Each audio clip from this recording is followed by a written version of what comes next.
നമസ്കാരം. ഇന്ന് നമ്മൾ ഒരുമിച്ചൊരു യാത്ര പോകാൻ പോകുകയാണ്. ലളിതാ സഹസ്രനാമം എന്ന വളരെ പുരാതനമായ ഒരു ഗ്രന്ഥത്തിന്റെ ഉള്ളറകളിലേക്ക്.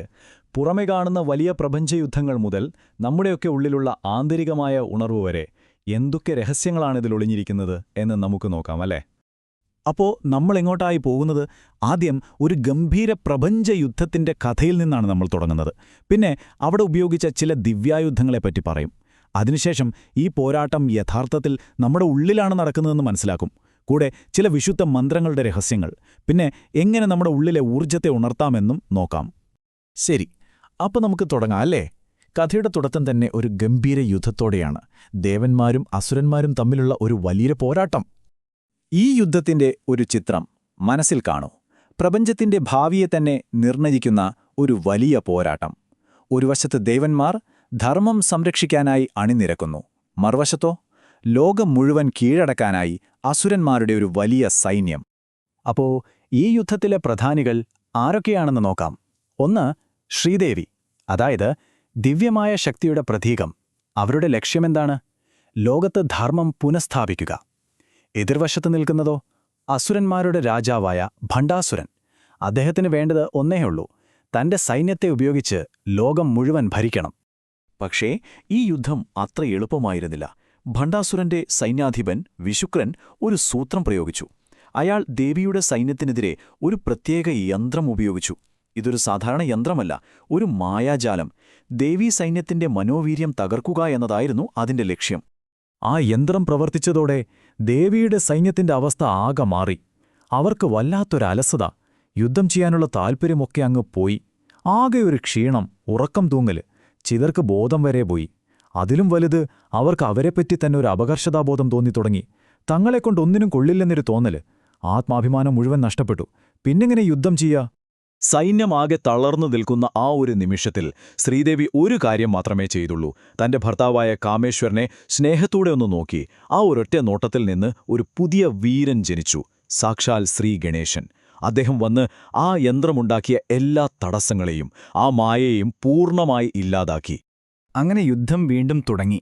അപ്പോൾ നമുക്ക് ഈ യുദ്ധത്തിൽ ഉപയോഗിച്ച ചില അസാധാരണമായ, അതായത് ദിവ്യമായ ആയുധങ്ങളെപ്പറ്റിയൊന്ന് നോക്കിയാലോ? അന്നത്തെ യുദ്ധത്തിൽ പ്രധാനമായും രണ്ട് തരം ആയുധങ്ങളുണ്ടായിരുന്നു. ഒന്ന്, അടുത്തുനിന്ന് പൊരുതാനുള്ളവ. പിന്നെ ദൂരെയിരിക്കുന്ന ശത്രുക്കളെ ആക്രമിക്കാൻ പറ്റുന്ന മിസൈലുകൾ പോലെയുള്ള അസ്ത്രങ്ങൾ. ഈ അസ്ത്രങ്ങളുടെ ശക്തി നമുക്ക് ഊഹിക്കാൻ പറ്റുന്നതിനും അപ്പുറമായിരുന്നു.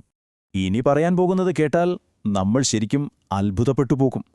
ശ്രീദേവിയുടെ 10 വിരലുകളിലെ നഖങ്ങളിൽ നിന്ന് സാക്ഷാൽ ശ്രീനാരായണന്റെ 10 അവതാരങ്ങൾ രൂപമെടുത്തു. അവർ അസുരന്മാർ അയച്ച മിസൈലുകളെയെല്ലാം തകർത്ത് കളഞ്ഞു. ഒന്നാലോചിച്ചു നോക്കൂ, വിരൽത്തുമ്പുകളിൽ നിന്ന് വരുന്ന ആയുധങ്ങൾ. എന്നാൽ ഇതിലെ ഏറ്റവും ശക്തമായ ആയുധം മഹാപാശുപതാസ്ത്രമായിരുന്നു.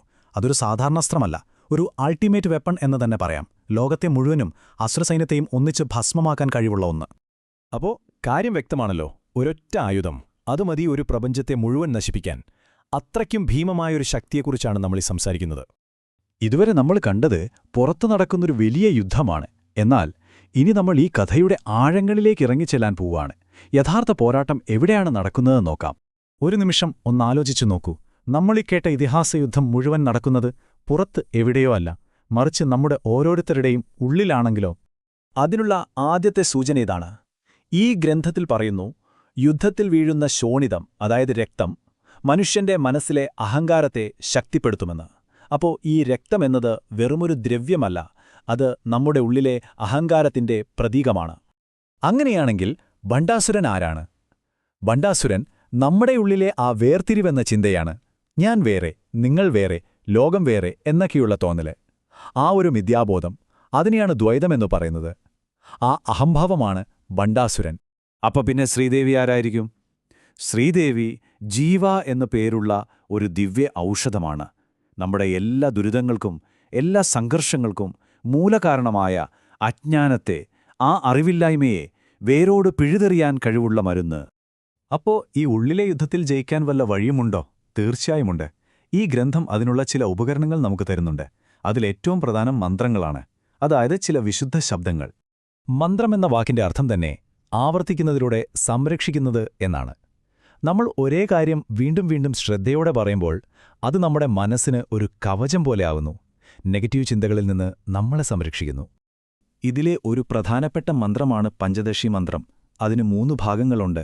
ആദ്യത്തെ ഭാഗം വാഗ്ഭവകൂടം, എല്ലാത്തരം അറിവുകൾ നേടാനാണ് സഹായിക്കുന്നത്.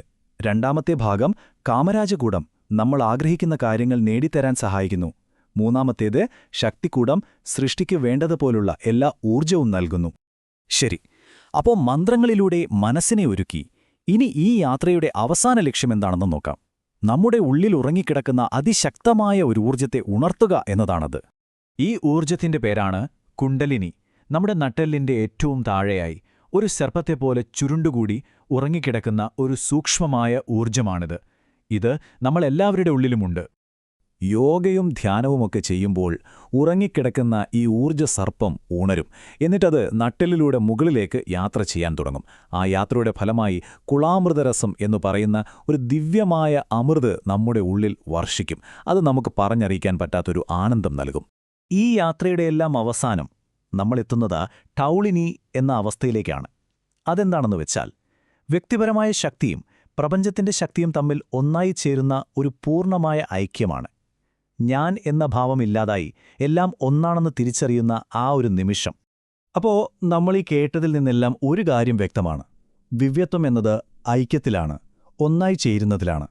അങ്ങനെയാണെങ്കിൽ ഒരു നിമിഷം ഒന്ന് ആലോചിച്ച് നോക്കൂ. നിങ്ങളുടെ ജീവിതത്തിൽ, നിങ്ങളുടെ ലോകത്ത് എന്തൊക്കെ കാര്യങ്ങളാണ് ഇതുപോലെ ഒരുമിപ്പിക്കേണ്ടതായിട്ടുള്ളത്?